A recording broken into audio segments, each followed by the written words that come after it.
The aim of Culturico's podcasts is to provide the listener with an artistic, yet realistic mosaic of human pictures. Macroscopic events of our society result from a complex combination of individual dreams and ambitions. We provide stories that have humans as their core element, from macro stories about our multifarious culture, including politics, society, and science, to micro stories of individuals' hopes, struggles, and change. Our stories are told by people with their own life experiences, beliefs, and reflections of past and present events. We therefore provide a multifaceted image of our world, observed and understood from different perspectives.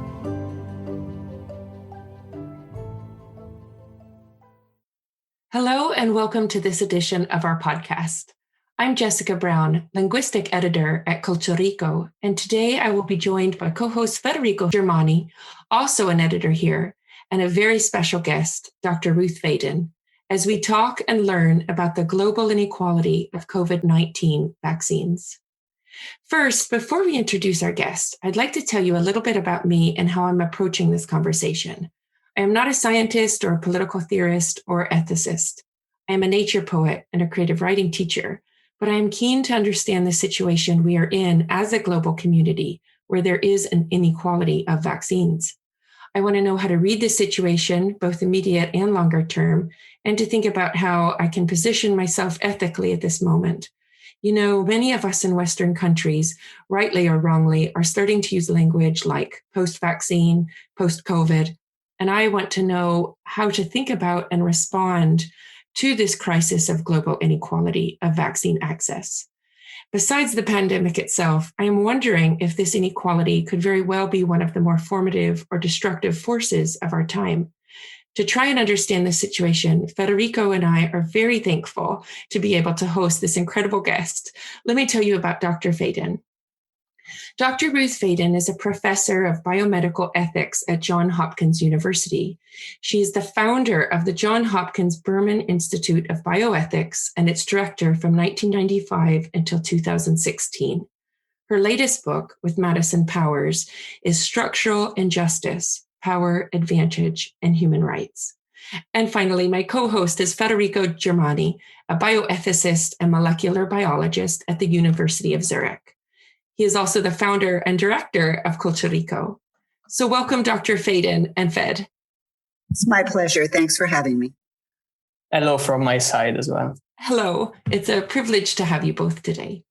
My questions are going to start large, almost asking for a macro or aerial perspective on this situation, and hopefully to move to more granular, personal, and perhaps even actionable insights. Dr. Faden, with something this scope and scale, which is, to my mind, when I try to figure it out, it's almost incomprehensible of where to begin. Where do you begin thinking about this problem? How do you find your way into it in order to begin to address it? It's a very hard problem to get your head and heart around. And yet at the same time, it's basically straightforward. Right? The dynamic we're in right now globally is essentially a special, compelling, heartbreaking, enormous version of what has been the background sort of truth about global justice pretty much always, which is that the countries of the world and the people living in them are positioned very differently, very, very differently in terms of access to power and advantage and everything that power and advantage can get you. In this particular case, the dramatic differentials in power and advantage have manifested in something super, super, super concrete, right? That there are many places in the world that have yet to see sizable numbers of vaccine, where in the United States, people are figuring out how to go on holiday now that everyone in their world has been vaccinated. This is really no different, though, in structure, Jessica, from the way in which the world is ordered more generally. Yeah. Thank you. I want, looking back, about this time last year, I think this is one of our worst fears, was something like this would happen and become almost a tale of two planets, and really almost a tale of two timelines. And it seemed like COVAX was going to attempt to speak to this. What hasn't worked with, or why is that not working? Or do you think it is? Well, let's turn this around. Okay. In the counterfactual world in which COVAX did not exist, if we look historically at how vaccines in response to global pandemics were in fact allocated, we're actually, and I know this sounds really depressing, but we're actually ahead of the game. Okay. So if you think about H1N1, we were in far worse shape in terms of global inequities in access to flu vaccine. It just happened that the pandemic itself was not so severe. Right. It turned out to be not as lethal, not as infectious a pathogen. Right. COVAX has, in fact, significantly improved access to vaccine relative to historical experience. Okay. That's like the good news, right? The bad news, of course, is that COVAX, which has nothing like it has ever previously existed before, hasn't been able to make the kinds of dents, right, that had been hoped, at least not so far. I'm going to ask just a couple of speculative questions, like as in I realize I'm asking you to speculate, but this is one of the reasons I wanted to talk to you and not just continue to read articles online of reporting.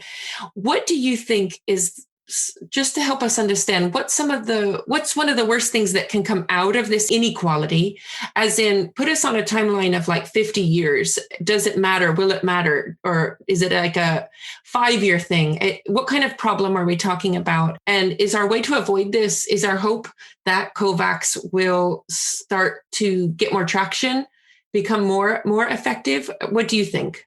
Well, it's more comforting to go to the second question than to go to the first. So it's not just COVAX, Jessica. It's also the global response on the part of the G7, the G20, the IMF, the World Bank. Everyone is a bit late to the party, and I don't even like that reference because it makes too light of it. Basically, we had a dynamic until now that continues, that the wealthy countries with advantage, basically, if you want a tortured metaphor, they went to the store, cleared off the shelves before the low and middle income countries ever had a chance to go shopping. Yeah. So take that image to your personal life and imagine that the wealthy have basically taken all the toilet paper and all the canned goods. Yeah. And then the rest of us are left trying to fend for ourselves in some context, in some doomsday scenario kind of a context. What has been happening just, I would say, recently is a broader recognition that this is just an unsustainable situation globally. There are 4 sets of arguments that have been put forward for why wealthy countries have to behave differently than they have been behaving. There's the straight out ethics, global equity argument, which is a slam dunk, right? And I can go on that for the rest of the podcast, but I'm going to assume that people don't need all of the dots filled in there. The problem is, of course, that those kinds of arguments are rarely compelling on their own. There's the and this speaks to your first question too. Then there are the other 3 arguments that tend to be persuasive more often in a sort of geopolitical and national political context. The first, of course, is the public health concern to all of us. The standard line: no one is going to be really protected against the threat of COVID-19 and this pandemic until we get more or less global control. And I don't mean that we reach a level of herd immunity, but rather that we reach some level of global containment that makes sense. So there's the public health strategy and concern. There's the economic strategy and concern. And you've got lots of different entities who are making projections on return on investment, but basically somewhere in the order of $6 to $7 trillion will be lost if we don't do something over the next 18 months or so to the global economy. And most of that hit is going to come to high-income countries, if only because high-income countries make up most of the global economy, right? Right. And then the third set of arguments actually have to do with international relations and geopolitics. Okay.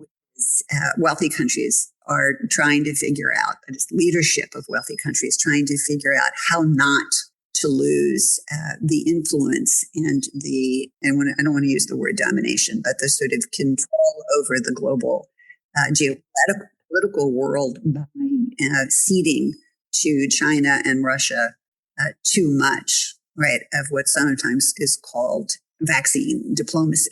Yes. So you've got three sets of arguments in addition to the overwhelming ethics and equity argument that are gaining traction. They're all good arguments. They all have, sort of impeccable reasoning in many ways. And global leaders are responding. Well, enough in time. Those are the big questions. Maybe if I can intervene, a follow-up question here would be, considering the anarchic structure of the international community, was there a possibility that we were not getting into this vaccine inequality situation? Was there even hope for that, actually? Well, it depends. Federico, you can hit me at a pessimistic moment, right?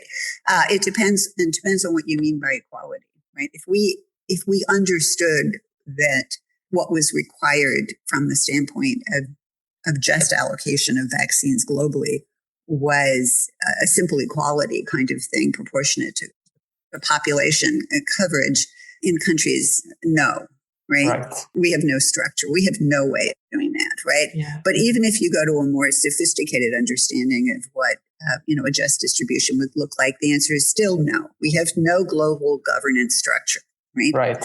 That would ever allow, right, for some sort of a mega process whereby the world would step back and develop a set of morally relevant, defensible criteria for how to allocate vaccine when it's in short supply, and then ensure that that's how, in fact, vaccine is allocated around the world. We are not set up for this, and we are not going to be set up for exactly this even afterwards. But we will get closer with each disaster.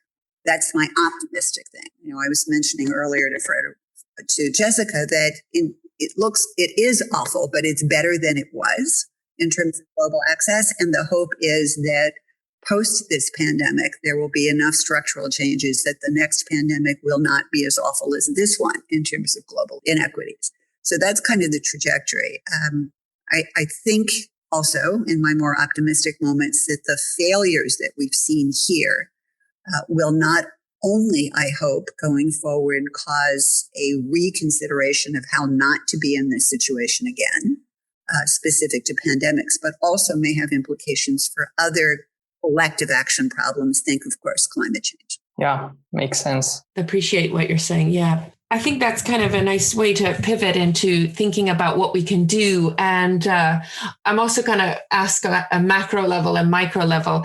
It's hard not to be overwhelmed at the big structures at work here, just as we've been saying, governments, politics, national vaccine diplomacy, infrastructures like building plants and securing raw materials, and then not to mention the tech giants and epidemic of misinformation. And Dr. Faden, is there any way for individuals wanting to be a global citizen during a global pandemic to have any interfacing with policymaking? Of course there is. And of course there are. And I will run through a couple in just a moment. But I also think that we should be careful not to think that this is somehow a problem. How do we address globally?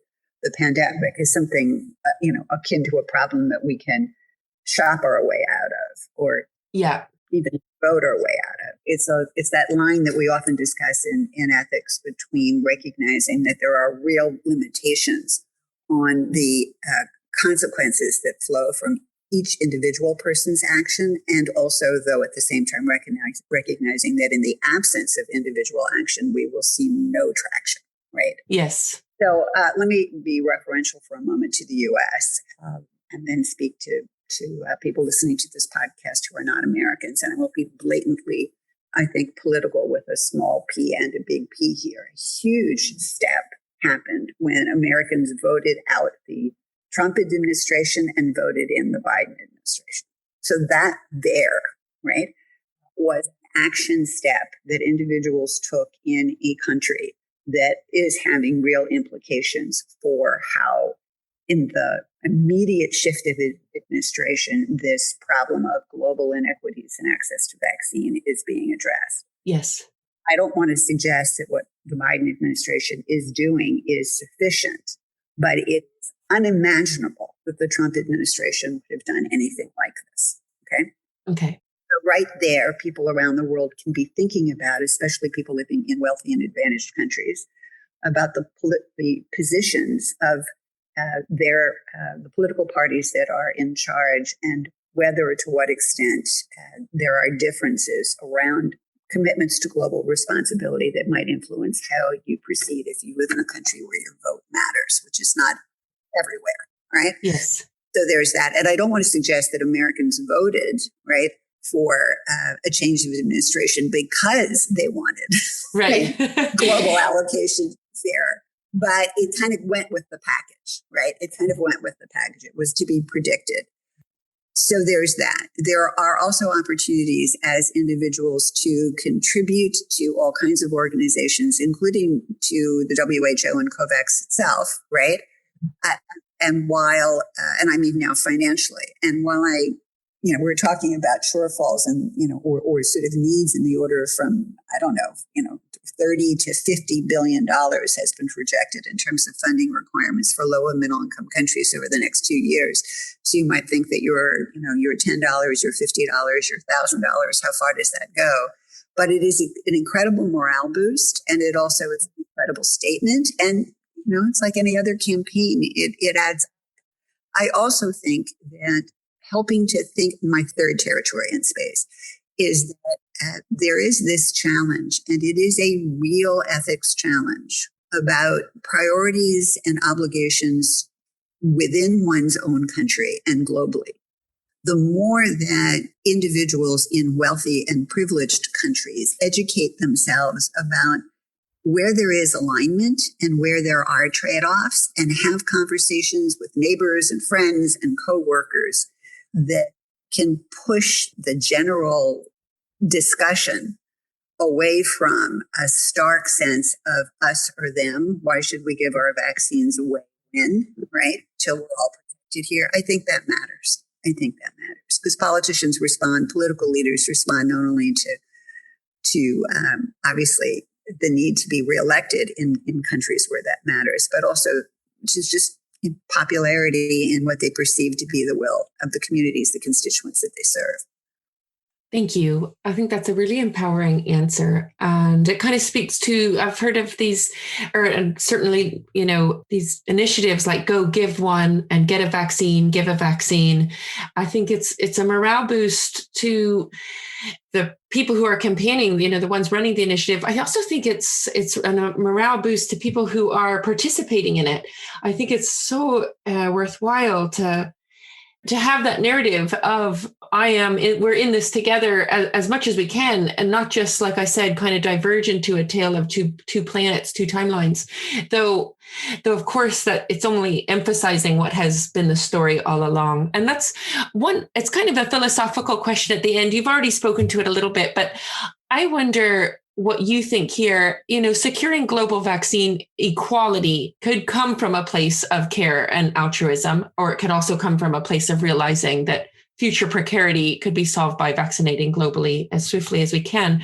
Do you think either of these are effective in changing this scenario, or do you think we're going to just try to do what has kind of worked before and live with even less porousness between richer, wealthier, and poorer countries?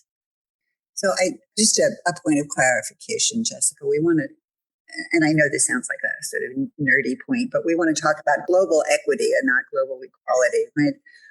Equality carries with it a notion that the most just way is always to divide things up equally. Right. And that may not be what's required here. But in terms of global equity, I'm a pragmatist with respect to what arguments to use. I use every argument that can possibly persuade anybody to move on this issue, as long as that argument is defensible. Yes. So I think that, as I mentioned earlier, I don't think that the arguments that are grounded in what is the correct position from the standpoint of global justice by themselves are sufficient to move to where we need to go as a pragmatic reality.